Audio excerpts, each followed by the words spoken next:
So I've been getting creakier and creakier in my body over the years. I pride myself on staying very athletic, but that athleticism tends to be running or strength stuff and very little flexibility. So when you see me like get up from the floor or bend down to pick something up or indeed bend down to catch a low frisbee throw, you'll see on my face that I'm not very happy with that, and my movements feel pretty jerky and uncoordinated and limited, and it's been getting worse. So I saw on a WhatsApp ad the science of stretching and checked it out and it looked good and it wasn't too expensive. So I thought, all right, what I need is someone who's going to make me do this stuff every single day. And then I realized that the guy who was running it, Lucas Rockwood, is actually someone that I've known for almost 20 years. We met when he was an up-and-coming entrepreneur and I was teaching digital marketing. And we worked together a little bit then. And then he became extremely successful with his company, Yoga Body. And he has a podcast about health span, about aging gracefully. And since I've been in the health field, he had me on his podcast. And this week I went to visit him because I realized we're neighbors. He has a studio and a home in Barcelona. So we got together, had a wonderful time, discovered all these weird parallelisms in our lives. In addition to both moving to Barcelona, I took out my little camera to record and he goes, oh, look, I've got the exact same camera. I came in wearing my minimalist Zero shoes, and he's wearing his Zero shoes as well. So clearly we've been moving in a lot of the same directions. Big difference is he is very bendy and I am not. So we talked about the two biggest things that can help anyone, not just athletes, not just yoga people, but any human being in their life. One is maintaining or regaining flexibility, the ability to move within a normal range of motion, and breath, the ability to use breath to both diagnose the state of our nervous system and influence it. And both of these are hugely important for anyone who wants to be an effective leader. I pushed Lucas on this a little bit about whether flexibility in the body can translate to flexibility in thinking and acting. He kind of rejected that, which I get. It's not really science-based. I think there might be something to it. But in any case, we do talk about the practice of becoming more flexible is also the practice of putting yourself in slightly uncomfortable situations and being able to hold those physically, which definitely, in my experience and in experience of a lot of people I've talked to, translates into the ability to hold discomfort and move through challenging situations with grace and with effectiveness. So if you want to watch, we're setting up in Lucas's studio. Otherwise, you can just listen the way you might normally do it. And I'll talk to you again at the end of the episode. Without further ado, Lucas Rockwood, welcome to the Plant Yourself podcast. Thanks so much. Happy to be here. Yeah, or should I say, thank you for welcoming me to Yoga Body. Yeah, exactly. So we're going to talk about flexibility, breathing, lots of stuff that's important for humans, for people interested in performance. But first, tell us about yourself and like, whoa, what we're doing here in person. It's been years, I think, since I've done an in-person interview. Yeah. So just coincidentally, we've reconnected. Howie was on my podcast years ago. I think it was 8 years ago, 9 years ago, something like that. And I've been based here in Barcelona now for 15, 16 years. So a huge portion of my life.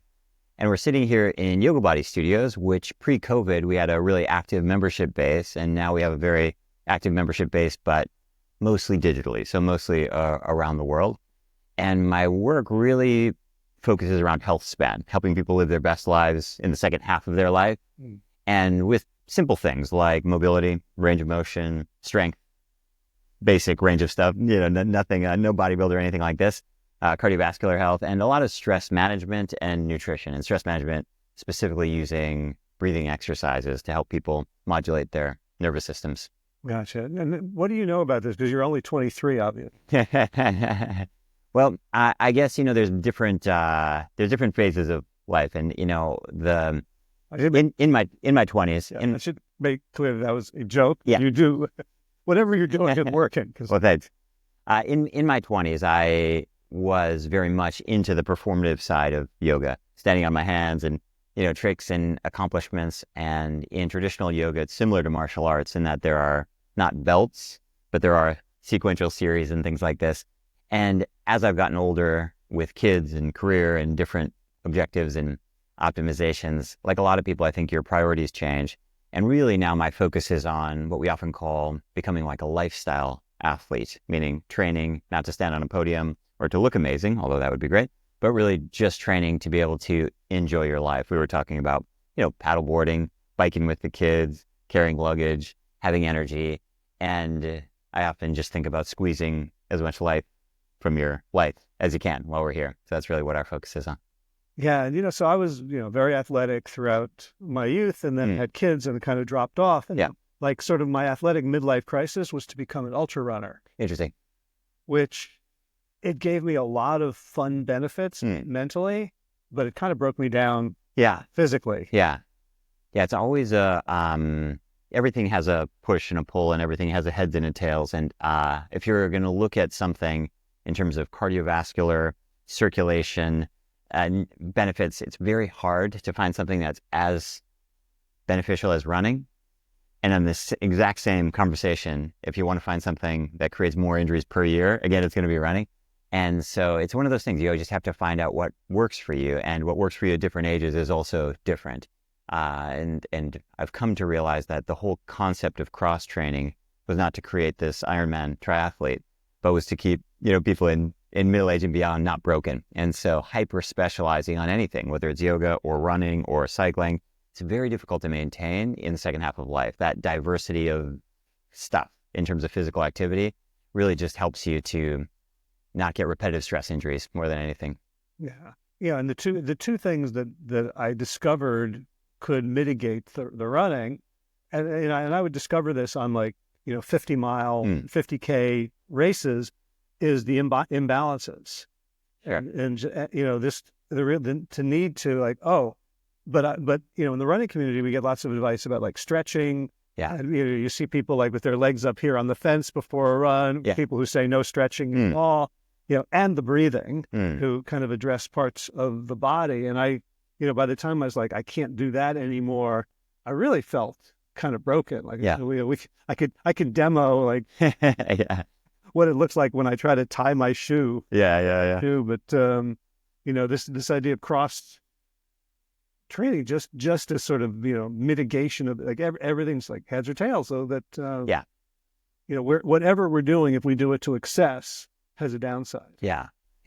And the important thing to remember too is it can happen with yoga, it can happen with dance. I know yoga teachers who push things too far in terms of, we always use the term BROM, so basic range of motion, and a lot of friends and colleagues push things too far, putting legs behind heads and doing crazy stuff. And that also has implications. I know a woman my age, she has had double hip replacement, super athletic, but she pushed her joints too far. So whether it's yoga or running, there's always extremes. And especially at this junction of social media and things like that, there really is a pull towards extremes. People go from doing nothing to wanting to do an Ironman, or, you see these crazy people online, a marathon a day for 50 days, and you're just thinking, maybe not. Maybe that's not the best idea if you're looking for joint health long term.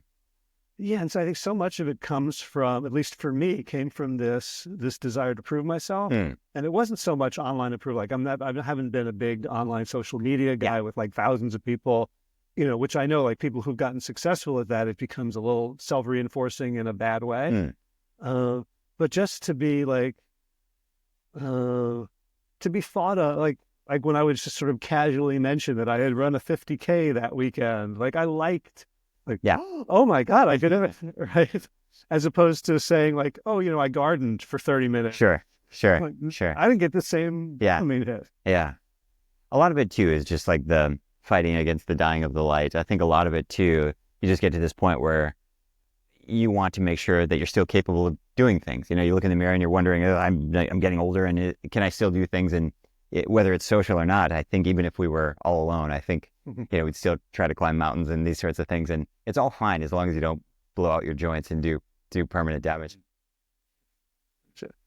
So, one of the things I love about, yoga body, and I've been, following you closely for about a month. I just signed up, forgetting that we had history. Just like, oh, this looks good. I need the science of stretching. Is how stripped down it is in terms of, and these are not bad things. The spiritual aspect, the chanting.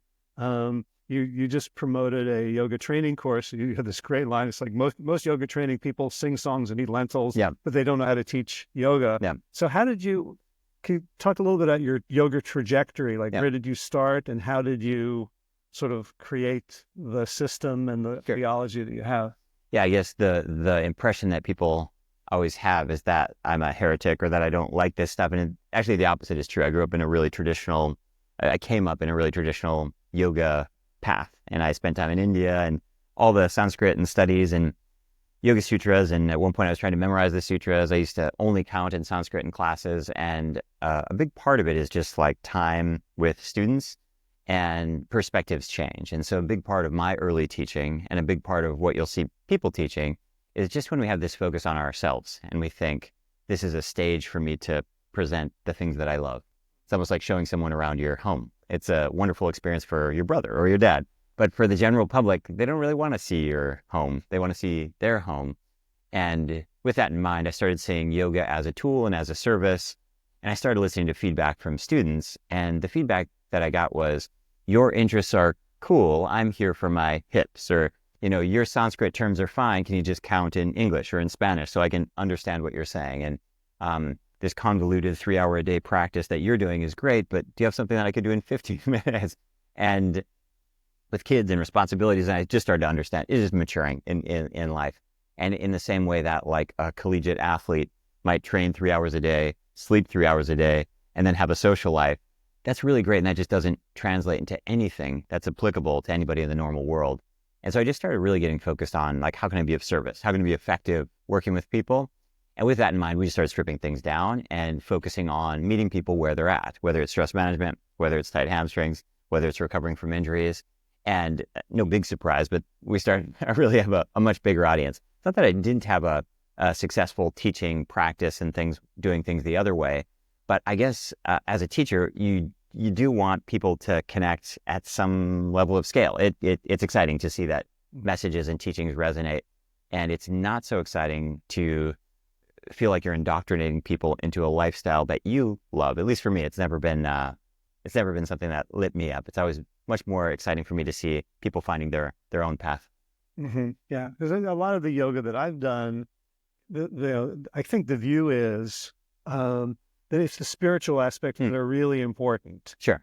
And yet I found like it was actually through the physical that I gained access to like emotional healing as opposed to like, okay, I'm just going to, notice my body and achieve some sort of bliss. It was, the physical that really took care of, okay, this is a good position for you. Hold this for so long that it kind of opened me up. It was almost like instead of like, banging on the treasure chest with a hammer of spirituality, it's like, let's let the body open it up and then things can kind of unfold.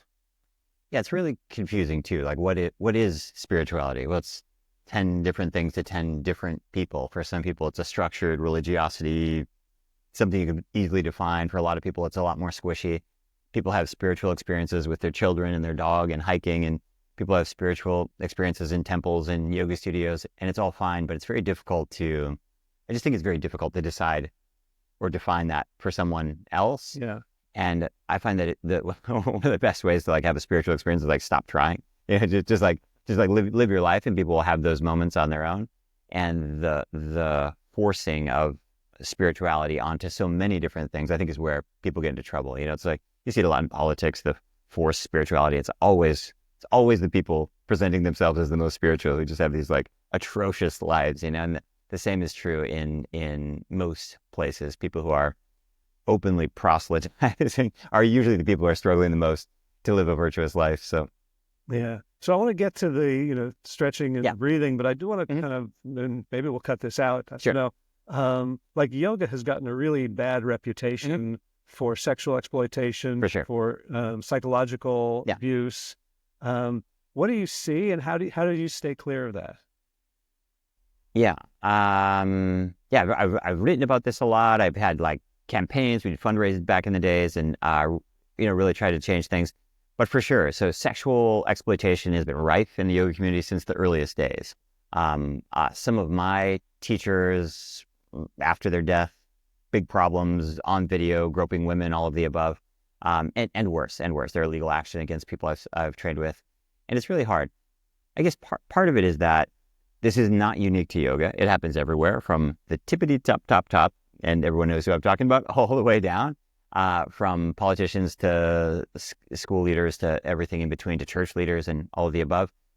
I guess the reason that it's so common in community settings, whether that's like a Catholic church, which I grew up in, or whether it's a yoga studio, or whether it's university professor-student dynamic, is a big part of it is when somebody's in we call it the seeker's dilemma. And the seeker's dilemma is me in my early 20s with a health crisis, with my umbilical cord in hand, walking around New York City, trying to find a place to plug in. And I'm looking at the raw food community, and I'm looking at yoga studios, and I'm looking at meditation, Vipassana meditation. I'm just looking for somewhere to plug in because I'm lost. And when you're in that position, you're susceptible to all kinds of things: ideology, groupthink, gurus, financial exploitation, and because of male-female dynamics, sexual exploitation comes into play as well. And of course, this is like 95% male to female, but there's loads and loads of female to male as well. It's just a lot less. It's a lot more dangerous for women to play in that space, but they absolutely do. And there's quite high-profile cases of women exploiting men in Australian yoga scene and a bunch of other places. And I would love to say that it really comes down to something like virtuous about myself, but really it's just I grew up in a very, very conservative family, and it's just unthinkable for me to behave in that way. I am agnostic, but still, I think that God will strike me down, and and I will burn in the flames of hell if I were to treat women badly. And so I could pretend to explain it another way, but that's what's going on for me, Howie. You can take the boy from church, but the church, some of these echoes, there's a real, one of the beautiful things about any kind of religious structure, ideology, and whether it's plant-based or Catholic church or whatever it might be, is it just gives you a framework for looking at the world. And of course, it's so fatally flawed.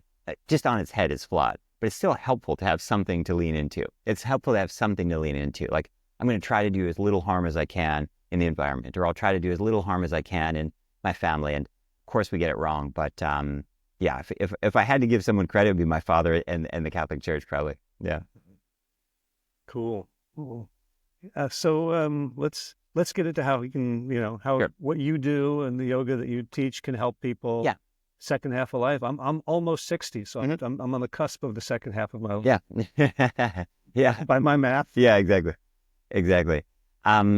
Usually when people come to me, they're most interested in flexibility. That's one of the things that I've had the most traction, and it's been a big part of my story was flexibility. So the story I always tell is I had a health crisis in my early 20s in New York City, and like a lot of people, I ended up in a yoga studio, and it was a hot yoga studio, which means we had to take our shirt off. Everyone took their shirt off, and so I would take my shirt off, and I'm sitting there in the front row of this studio in Spring Street in New York City. And I always define myself as sort of a bloated white whale. And I'd sit there and look at myself, and I just, what happened to me? And stiff, my knees were up really high. And I was the youngest guy in the class. I was about 23 at the time. And I just had this moment. I realized it's very, very clear what happens next. If I don't fix this, things go downhill. And like a lot of things, whether you're looking at nutrition or you're looking at business or you're looking at it's very hard to get clarity in terms of what actually works. You see people getting results, right? You see people getting results. They're eating better and they're getting results. They're going to yoga class, they're getting results. They read some business book and they're getting traction. And it's not working for you. And, there's so many different conflicting advice. Somebody goes online. I always use nutrition as the go-to because it's so confusing for people. You go online, it's like, I eat all meat or I eat no meat, or I eat, ketogenic, or I eat all carbs. And it's so, I fight diabetes by having no carbs, or I fight diabetes by eating 80% carbs, and all of these things exist. In any case, when it came to flexibility, I realized it was just like this black box, and I was like, why is this so complicated? You can go to any gym in the world and you'll get pretty good advice in terms of strength training. There's a little bit of arguments, but is it, I don't know, are your sets of 5 or sets of 6 to 8 or 8 to 12? Who really cares? It's not that big of a difference. With flexibility, it was everything from it's all in your head to stretch for 10 seconds, stretch before, stretch after, stretch before and after, put weights on your knees, don't put weights on your knees. And it was just so confusing. And I realized there's just absolutely no way this could be that complicated. And what I realized is most people just are not optimizing for this because no one really cares. The bodybuilders really care about putting on muscle, and there's a subjective thing. With flexibility, there was really only a few groups who really cared, and that was martial arts, because they needed to do these high kicks, dancers, because they can't move. Dancers can't move if they don't have range of motion. And then yoga students, but even the yoga students, like you mentioned at the top of our chat, they're really confused in a lot of cases about what they're actually doing. And a lot of people, especially back in the day, were like embarrassed to have a conversation about flexibility because they thought we should be talking about Vishnu or or like Hindu deities or chanting the Gayatri mantra or something.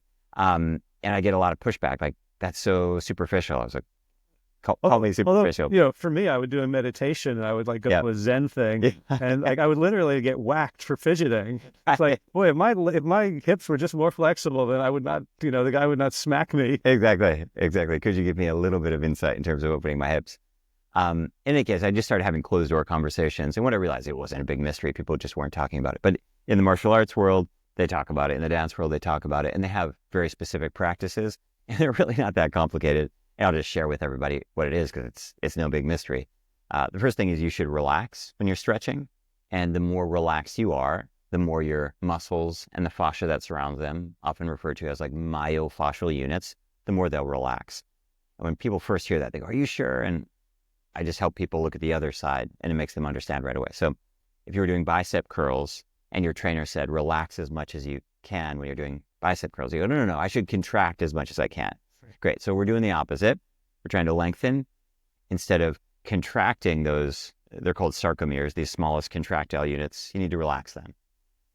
As basic as that is, every week I spend hours talking to people about this. Yeah. So I've gotten conflicting advice about that around like, putting yourself in a stretch where your agonists are tight. And so that, right. And so nothing I've done. Also true. Stretch. No, this is also true. Yeah, this is also true. And again, we can come back to the strength analogy because what I just shared with people, let's say someone's doing bicep curls and they're doing 5 sets of 6 to 8 reps or something like that. Very common practice that people do. Maybe they do that twice a week. So this muscle group is going to get, let's say 10 sets of 6 to 8 twice a week.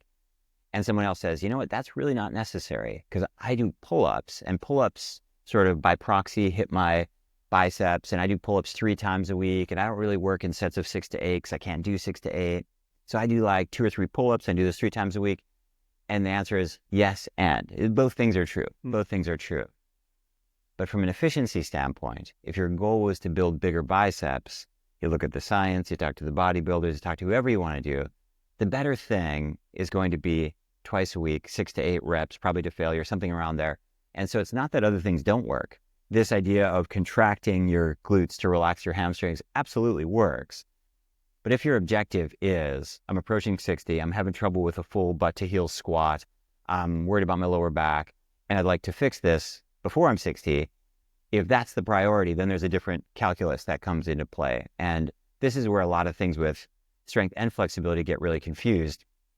People will see, for example, a great example of this is calisthenics athletes. It's a huge movement right now, bar stars, and they do dips and pull-ups and handstands and push-ups, and they're incredibly fit. And they often work out for 2 or 3 hours a day. And it's just a very inefficient way to train. It's awesome, but just not really practical for normal people who have families and responsibilities. So in any city in the world, you can go find these calisthenics athletes who just have really exceptional range of motion, strength, all of the above. But if you look at their training routine, you can't replicate it. You can't make it work. You don't have the disposable time or access to any of it. And so if you're looking at an efficiency standpoint and you are, especially with flexibility, I find that people are using it, they have a very clear objective in mind. With other things, you mentioned ultra running, with cycling, even the calisthenics athletes, they enjoy the thing, meaning going to the beach and doing pull-ups and hanging out and high-fiving their friends. Stretching doesn't have that cool factor. You're not running 50 kilometers and, eating bananas at the aid stations. It's just you in your living room and people want to get it done. And so with that in mind, I often just encourage people to make a small commitment, make it daily, get really clear on your goal, and any of the other stuff you do, awesome. But make this a supplement. The analogy I often use is like a vitamin D supplement. Take your vitamin D and probably go out in the sun sometimes too, you know. Don't skip the sun, but it's meant to support, not become a destination. Support whatever activities you like to do, not become a destination in and of itself. Yeah, because that's one thing. Like I would do these yoga classes, and it would be like an hour, typically an hour-long class. And like 9 minutes in, I'm like fantasizing about Shavasana. It's like other people, like I look around and people are like, oh, they're having fun, and I'm not. Yeah. So I really like, so, in Science of Stretching, it's 15 to 17 minute videos. Yeah. And it's pretty uncomfortable at times, and then I'm done. Yeah. Yeah, I appreciate you sharing that, because I think it's really important for people to get honest about what they actually like doing, because so many people are trying to force themselves to do something that they just hate. And with fitness, it happens more than anything. And, you know, like tonight on Wednesdays, I teach an hour-long class. And the people who come to that hour-long class, they love it. But you're right. The vast majority of people don't want to do an hour-long class. They don't need to teach themselves to love it. They just need to figure out a way to make it work. Similar, again, I come back to the food analogy. A lot of people just don't like to cook. Figure out a way to work around that by, you know, do meal prep in advance, or find a way to get healthy takeout, or whatever it is. You don't have to love to cook in life. It's okay. You can figure out a way to make it work. Gotcha. All right. So number one was wet noodle, as you say. Yep. So there's three principles for stretching. The first one is wet noodle, and the basic concept is your muscles will strengthen best when contracted, and they'll stretch best when they're relaxed. So when you're in a stretch, a forward fold, a squat, whatever it might be, the ideal when you're stretching for flexibility, there are different reasons to stretch, like warming up and things, but when you're stretching for flexibility, we call it wet noodle, like an overcooked spaghetti noodle. Relax your body as much as possible. The second concept is a breathing concept. It's a breathing technique called breathe to relax. And inside your muscles, so if we were to think about your hamstrings, for example, there are these little sensory organelles, and they're called muscle spindles. And I like to think of them like a filament in a light bulb. And it's a sensory organ, so it's like a tripwire. And inside your hamstrings, that sensory organelle is worried that I'm going to stretch either too far or too fast.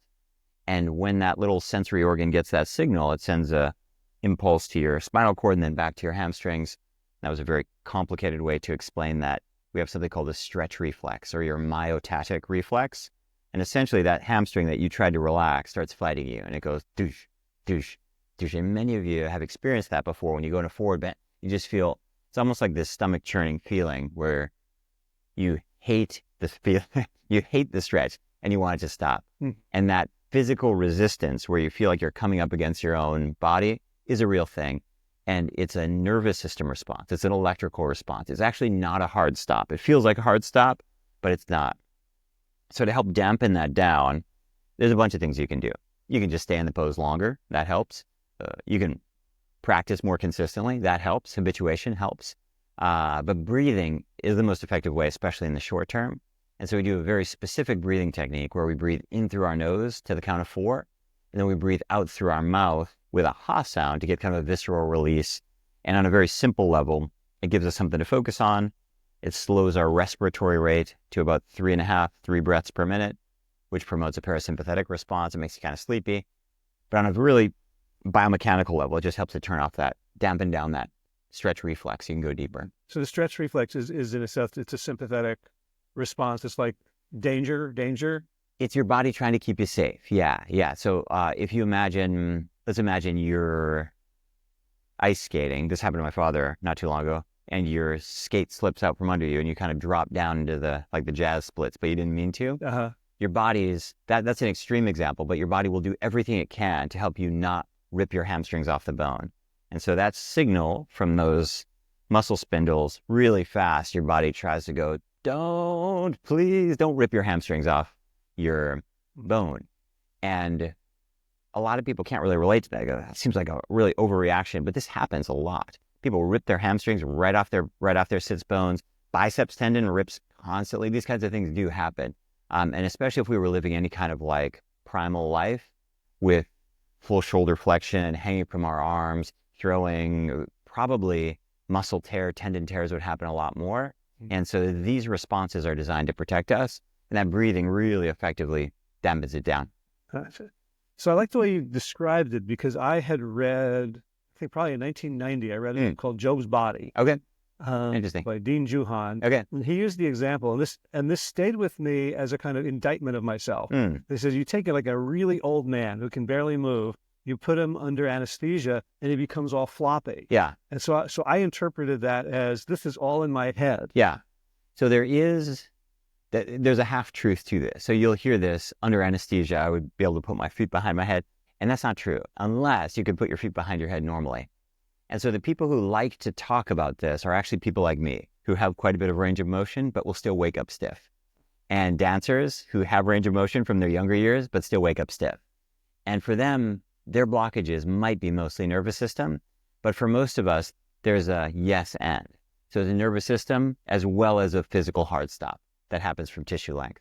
So if you and I were under anesthesia, you're absolutely right. We would gain inches in our forward fold, but you would not become the Gumby person that you think you would.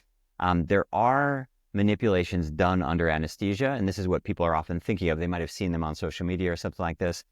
And most commonly now, they'll do them post-problematic knee replacement. So joint replacements, hips are most common, most successful.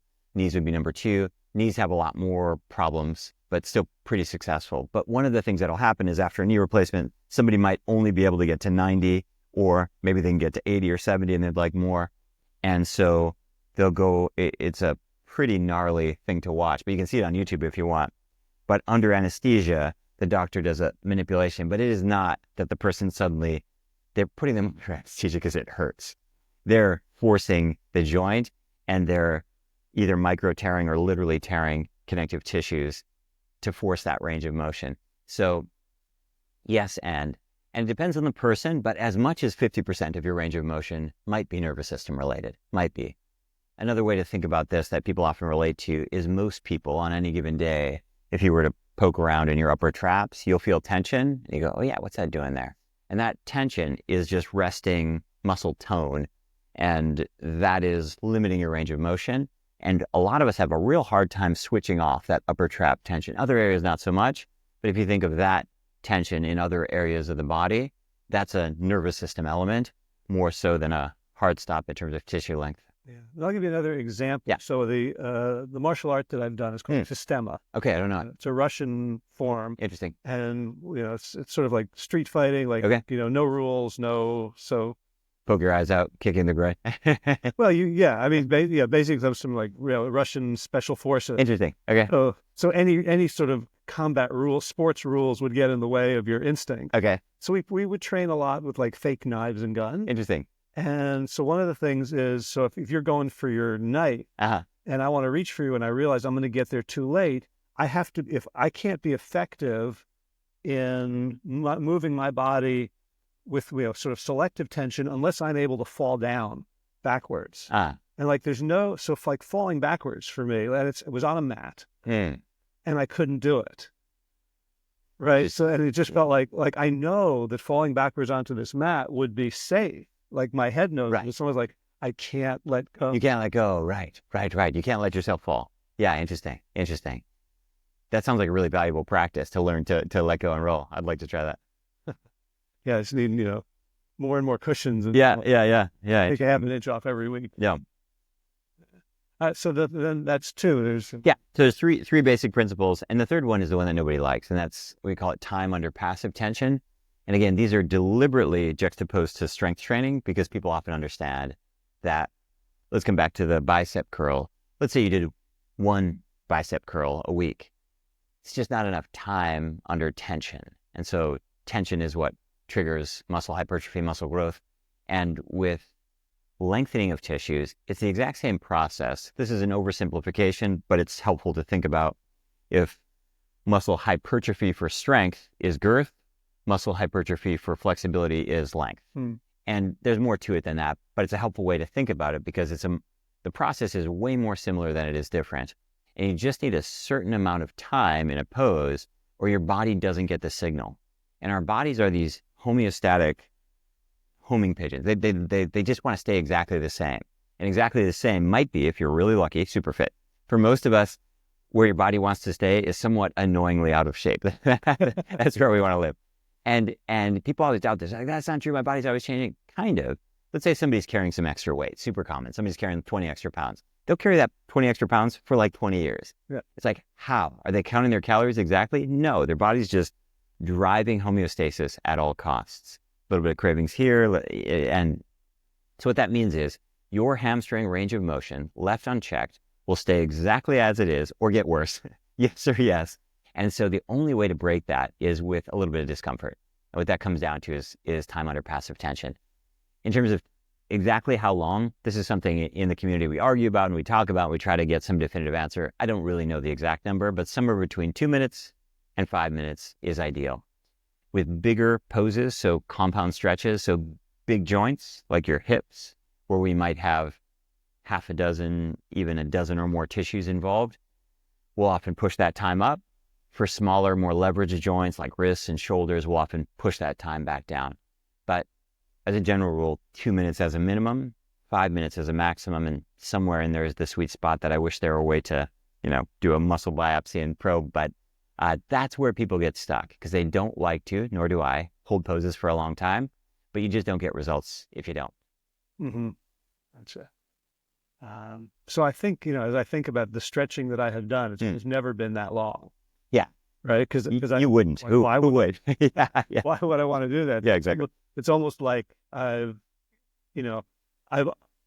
got like a lock with and I've done 3 of them. Yeah.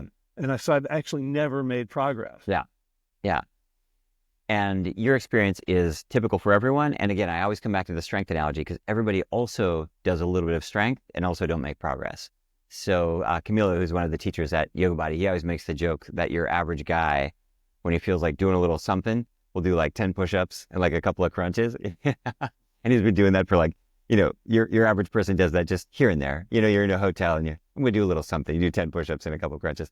It's not that it does nothing, but it definitely doesn't drive change. You never meet somebody who says like, I was in bad shape, but then started doing those 10 push-ups. Just big breakthroughs. The only way is to do more push-ups than you'd like to. That's the only way. It's always more than you'd like to. And there's usually a grunt at the end. There's usually a squished up face and some tension. It's unpleasant. And that is how physical adaptation happens. And we already know this, but stretching is a little weird. So we don't think that that's the way it works, but it's the same thing. It's the same thing. You need enough time to be a bit uncomfortable. Mm-hmm. So how do you help people be a little bit uncomfortable? Because I've hired a personal trainer. We go down to the beach and teaches twice a week. Yeah. And every single time he makes me do things I don't want to do. Yeah. And I like, he's nice about it. Yeah. I've had trainers who are like, how are you pussy? Yeah. He's very supportive. And that wasn't terrible. Come on, let's do another set. Yeah. But, on my own, and I'm doing the videos and you're very nice in the videos and I know it's only 15 minutes. Yeah. I know you care about me. Yeah. But like, if I didn't have all that, yeah. I don't, what do you recommend for sort of autonomous mental approach? Yeah. Like we talked about earlier, I think it's really important that you know yourself and also just appreciate that. So you mentioned you don't like going to an hour class. Just accept that and move on. You mentioned that you like going to the beach and having this trainer, accept that and move forward, and so at-home practice works well for a lot of people. Most of us need something. Back in my early days of yoga, I started practicing so long ago, I had cassette tapes of my teachers and I would put cassette tape in and press play and I'd practice along with them. I have discipline to burn. If you told me eating rocks would make me live forever, I would dine on gravel every day. And yet still, I also need motivation. And so everybody's different. But most people, and by most people, I mean like 80, 90% of people, do not have the motivations to roll on a mat and just do the thing. And so by whatever means necessary. For a lot of people, it's yes and. So it's go to a class, go to a personal trainer twice a week, and have that person hold you accountable for the stuff you do when you're not with them. Mm-hmm.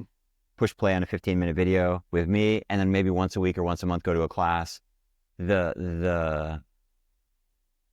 We'll always do more for someone else than we will for ourselves. And so anytime you can anchor your motivation in someone else, and that could be some random trainer you're paying, it could be some class you go to, It's really helpful if there's like something at stake, whether it's kids or a spouse, whether it's fear of loss of something you love doing, whether it's hiking or a trip or whatever it is. It's really helpful if you get anchored in something else. It would be great if we cared about ourselves more than other people, but we really don't. And this is why group classes are so powerful. Just weird things kick in. You really care what this random stranger who you're never going to talk to thinks about your tree pose. So I'm going to try really hard to impress this person who I don't know and don't care about. And we could fight social dynamics, or you can just leverage it to get results. And so I always encourage people just to try that. All physical stuff is incredibly, it makes everyone self-conscious. You know, we're sitting here next to these mirrors. The first thing that happens when you stand in front of mirrors is you just go, oh my God, what's going on? When did this happen? You know, it's just like this slow train wreck of our health. And so whenever you do something new, you mentioned personal training, people will go to a Pilates class, you'll go to a bar fit class, you go to a yoga class, you just feel clumsy and awkward and uncoordinated. And what people think is that's why I shouldn't go, but it's actually why you should go. And if you can get over that and just understand the reason I'm going is to get comfortable with these movements in these places, that's when people start to make changes. But that tendency to withdraw, especially with fitness, it really goes to bad places pretty quickly, because, you know, a year you haven't been to the gym, a couple of years you haven't taken a class, and you're playing some YouTube video, but you're kind of doom scrolling on your phone. You're kind of not doing anything. Social engineering for yourself is a really important part of the fitness psychology. Yeah. And that puts a big responsibility on you to create an environment where people can come in and feel safe. I remember, you know, there's like Planet Fitness, like tried to install like a no grunting. Yeah. The women would come in and feel comfortable. But there's hundreds of ways in which people can feel comfortable or uncomfortable being that vulnerable with their body. Yeah, for sure. So before we go to breathing, what do you like? Maybe we should have done this in reverse if we're being good marketers. What are the costs of not addressing flexibility? Like I can say for myself, like, you know, I play ultimate frisbee on the beach, which means like diving is no longer a problem. I played, you know, grass ultimate for 40 years in the US. I got more and more scared of diving, but it's just sand. But I'm still like, you know, like, oh, I didn't go for that because the back was speaking to me. But like, what do you see in terms of the costs of not addressing flexibility? Yeah, it's hard to focus on flexibility because it's often the long game. It's very much like nutrition. Nutrition can affect your weight in the short term, but like the other stuff, that takes a really long time to play out. You know, people are pretending like they're worried about like yellow number 5 for cancer risk. It's like, come on, are you really thinking about that? It's like, not really. But we need to be, because all that stuff compounds over time, but it's really hard. So that's the way flexibility works. Let's come back to your example of like the ultra runners. Fantastic cardiovascular shape, really great bone density. But if you watch people as they get older, they curl up, you know, and so their whole body starts to get tighter. And what does that matter? It kind of doesn't matter until it does. But when it does, it's usually a hard stop. And the hard stop looks like knee replacements. The hard stop looks like a major back problem. And it's very difficult to go stiff body, joint replacement, stiff body injury, but it's definitely along that journey. It plays a part of that journey. And so I often encourage people to watch a foot race, like watch a half, especially a long one, like a half marathon or a marathon, and watch the final stretch, because this is when people's movement dysfunctions come out. And I'm absolutely, I mean, if you watch me coming across the finish line, it's a shitstorm of things happening there too. But this is when you see people's movement patterns come out, and you will see legs swaying to the side, and you'll see heads down. And then you think, okay, what happens if this person doesn't fix those biomechanics? Or what if that becomes their normal way of moving? And then you just become susceptible to these stair-step moments where a back injury or a hip injury or a knee injury is so severe that you can't do the thing that you do, the defining part of your life, whether that's cycling or running or even active stuff. So it's hard for people to see. Can stretching prevent injuries? Absolutely, but indirectly. It prevents them by helping you to move better. And so it's sort of like, can having a standing desk or a dynamic workstation keep you from ever having back problem? No, but can it contribute? Yes, it can help. And so it's important to give people a realistic outlook, because stretching is not a panacea, but especially when people are looking to have an active lifestyle and travel and move around, really what we're thinking about long-term is joint health And really what we're talking about is back and knees and hips. That's usually where we end up in terms of the big problem ones. Shoulders, of course, come into play as well, too. But so one more element that I've heard from people about, like when I go to someone, a physio for various dysfunctions that I have, is they also talk about strengthening. Now, I know science of stretching isn't about strengthening, but does, they would say, oh, this muscle here is really weak, and so you're compensating in ways that aren't helpful. Can be. Yeah, can be. It's challenging because strength and flexibility, they're complete opposite sides of the pendulum, and yet they do work together. A really mobile joint that's not strong is dangerous. That would be like a shoulder that dislocates. And a really strong joint that has no mobility is also dangerous. And that would be like a bodybuilder that can't scratch his own back, Both imbalances can lead to problems. I guess the reason that a lot of people come to me is because of the strength aspect. They're able to understand and wrap their head around. In many cases, they have developed at least to some functional extent. But if somebody is not doing any kind of strength work, absolutely, it's equally important, in some cases, even more important, depending on which joint we're talking about and what people are working with. Sure. And finally, I know you like to stick to science and the body. Yeah. I like to go to metaphors. Do you see flexibility in the body play out in flexibility in mental states? I don't know that I draw the pliability of your body in terms of mental pliability, but the practice of putting yourself in an uncomfortable position. It's not meditation, but it's meditative. And the practice of sitting with discomfort, the practice of commitment and setting a goal, setting intention, setting a timer and sitting still, that plays out very, very clearly. And especially when you couple it with breath, it really does become a mindfulness practice. And that has very real world stress management, resilient nervous system benefits. I don't know that I draw the parallel, meaning if you're flexible in your hamstrings, you're going to be flexible in your marriage. I'm not sure if I'd go that far, but absolutely the mental fortitude and nervous system entrainment that happens from deep breathing coupled with uncomfortable movements, that definitely has carryover. Cool. I like that. I like because, when I fly off the handle, it's because I can't handle something at the moment that I know I have capacity. I have bigger capacity that if I built it, I'd redline a lot less frequently. Yeah. Cool. All right, let's talk about breath and Sure. breathing. And here, I haven't studied with you on that, so I'm a beginner. Yeah.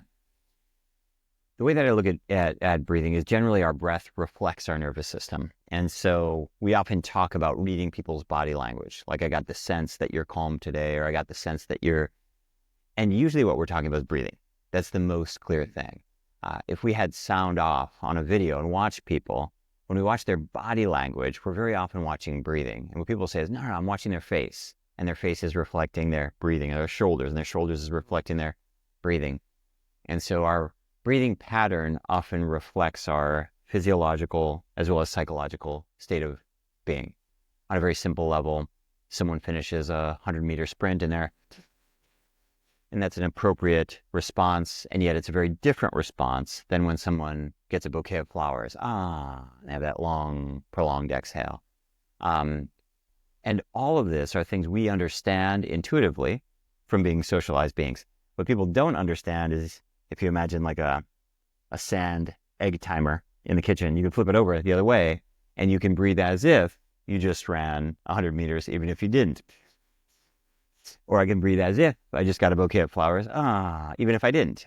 And interestingly, that pushes back on your nervous system, like the solar panels pumping juice back into the grid. You can pump juice back into the grid, and you can nudge your nervous system in different directions. Sympathetic, activated state, or a parasympathetic, resting, focused state. And it's a very interesting tool to play around with, as long as you understand the rules of the game, which really come down primarily to rate of breathing. And like everything in health and wellness, the nicknames and the nomenclature and the brands and the gurus and the techniques, it all gets really confusing. But you can distill everything in breathing down into 3 basic categories. And the analogy that I always use is, if you start studying nutrition, it gets so overwhelming so fast. But if you were to start at one place, the smartest place to start, if we were to go to the grocery store over there, is just to figure out what are the carbohydrates, what are the proteins, and what are the fats. That would be the best place to start. If you knew nothing about food, just to understand when I'm looking at the fish, this is protein. When I'm looking at the bread, this is carbs. And when I'm, looking at the oils, this is fat. Just fundamental before we could do anything with food combining or calorie counting or anything like that. When it comes to breathing, it really comes down to the rate of which you're breathing, is how it's either reflecting or affecting your nervous system. I have a 5-year-old, and his teacher has taught him when he gets a little emotional. He's working on his motions. He's working on his motions right now. And when he works on his motions, he does a belly breath. He says, Dad, I gotta do belly breath. And he's 5 years old. And the reason I'm sharing that is because there's way too much complication with this whole thing. He's 5, he gets it, he understands. Yeah. If he's overwhelmed with his motions, he understands that he needs to slow down and low down his breath. With that in mind, we lump our breathing into 3 categories, like fats, proteins, and carbs. And we call it water, balancing practices, whiskey, relaxating practices, and coffee, stimulating practices. And if people don't like those terms, I don't drink or anything, but you might call them water and ice and fire if you wanted to use different terminology. But water, whiskey, coffee is how we categorize them so you remember. And it has everything to do with how fast or how slow you're breathing. And the way that we think about breathing practices are like tools in your toolkit that you can use to modulate your nervous system instead of, not all the time, but instead of the things we usually reach for, which are Netflix and half a bottle of red wine and cannabis and doom scrolling and all these things, sleeping pills and all these things that work and have a time and a place. And I'm not talking about being a Puritan, and that's not what I'm talking about. But if and when you'd like to make a healthy option, if and when you need something that can scale, you can't, drink wine forever. This is when breathing can be a really effective nervous system modulator. And most people don't realize that all day, every day, they're reaching for things to self-soothe, reaching for things to stimulate. All day long, we're titillizing our nervous system or downregulating it intuitively in the grocery store, on the screen. All day long, we're doing these things without being aware of it. When you're aware of it and you've isolated a problem, like, great to have a cup of coffee. Why did I have 12, right? Maybe I need to figure out a way to modulate my nervous system. It's great I had an ice cream. Why did I eat the whole pint, right? This kind of thing. And people can start to utilize breath in a tool that way. And so that's primarily what we teach. And the rate at which you're breathing is the most important thing. So we teach breathing practices designed to either promote balance, rest and digest, like a sleepy response, or a stimulating response that we use a lot more sparingly.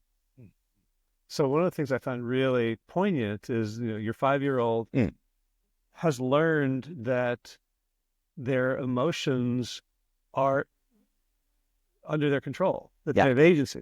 I didn't learn that. Right. I don't think I was in my 40s before I, like if you'd said, you're really upset, you're overwhelmed, breathe. It's like, no, you don't understand. It's because of what they did. Yeah. It's true. And I guess the challenge with breath is the thing that's hard is the tools that we have right now, they work really well, really well. Not sure if you know about these new energy drinks, but these things are incredibly powerful. No. They have taurine and caffeine and guarana and all these they really stimulate you, So you can go into your average grocery store or your average phone. This is just this thing is just lit up with brain stuff, And so these things we have, they work. And it's important to recognize we're using these tools not because we're crazy or because we're addicts, although we might move towards addiction, but we're using them because they work. You drink a bottle of wine to fall asleep because it works. It makes you feel good. And that's not wrong or bad. But when it creates things that are wrong or bad, like screaming at everybody in your life, like not waking up for work, liver problems or whatever it is, then let's look at some other options. And that's where breathing can come in. Breathing is not the superpower energy drink. It is not half a bottle of red wine in terms of its potency, but it does scale over time. And I often think of, a bottle of red wine sort of like a hammer, and breathing practices more like that same hammer, but wrapped in a pillow. It's a softer nudge, but it can scale and it can really serve people long term. And so we've gotten really great results with it. Mm-hmm. So when people do the wine or the whiskey or does their breathing change to reflect it?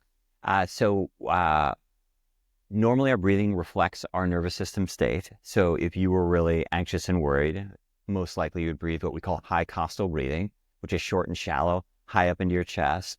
And if you were relaxed and calm and centered, maybe doing some deep cognitive work, maybe having a meaningful conversation with a loved one on a phone, your breathing would tend to be low and slow.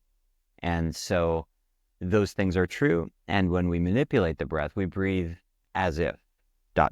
So we breathe as if we were having that conversation. So we'd slow down the breath. And to piggyback on your question, does that affect the breathing after? In an ideal world, it does. It doesn't always work, right? If somebody's in the middle of a big anxious moment and they force themselves to do slow breath for 2 to 5 minutes, which is our typical practice, it might be that they finish and they bounce right back to their anxious state. But the more you do it, and the more it spills over into the rest of your life. It's nervous system entrainment. Your body really gets used to the things that you do. So one of the things that I help clients with is a practice that I learned from ACT, Acceptance and Commitment Training. Interesting. Which involves, so like, the issue is like someone loses it at work or they lose it with their kids. Yeah. And they know like this situation triggers me. Yeah. And I'm going to sit down and I'm going to meditate for 20 minutes a day. And they do it. Yeah. And it has no effect because it's not the same situation. Yeah. And so the bridge is, I'd say to them, think of something that activates your stress response on a 1 or 2 out of 10. And keep thinking of it while you go into relaxing breath. And then expand it until you've rehearsed. Yeah. Like me seeing you, and I'm about to lose it. Like your face becomes rehearse the stress. That's interesting. Rehearse. Yeah, like exposure therapy to yourself. Yeah. Yeah. That's interesting. Yeah. That's interesting. So how do you, so someone's listening to this, watching this, and they're like, okay, I get why breath would be more useful, more accessible, more convenient, cheaper, safer than what I'm doing now. Yeah. How do I start? Because I learned about breath like very young in my 20s, and probably like then 9 years went by before I took my next conscious breath. Yeah. I mean, with anything, so I've been teaching yoga and nutrition and wellness now for like 22 years or something like that. And so there's so many things that I learned that are so amazing. And then I always think like, why am I not doing those things anymore? Why did that fall away? And so one of the cool things about doing something for so long is you think about what sticks. And what sticks is usually the stuff that you really value or really gives you value. And with that in mind, the simple stuff that you can integrate into your life, that's what I find really sticks. So we teach a protocol that's basically 5 minutes 3 times a day. And the reality is it's actually less. It's like 2 minutes in the morning, 2 in the afternoon, and 5 at night. But we call it 15 just to set expectations. And what that means is it doesn't impose upon your life at all. And it can usually give pretty good results. The challenge is there's so many amazing things. Like you've talked about meditation. I've done tons of meditation. I've spent something like 45 days of my life all completely in silence, locked in various places in China, here in Spain, and Thailand, and India, and in the US.